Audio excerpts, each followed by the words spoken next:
What is the function of process monitor?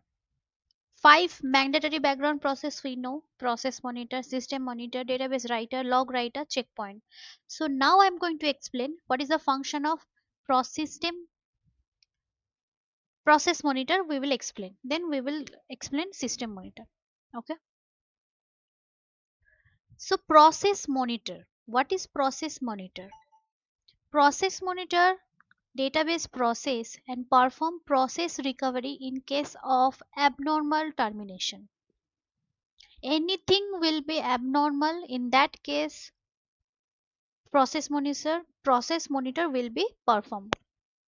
Like one user trying to connect with database but it failed for any reason. In that situation, process monitor will release that logs and that resource which was consumed by that particular failed user.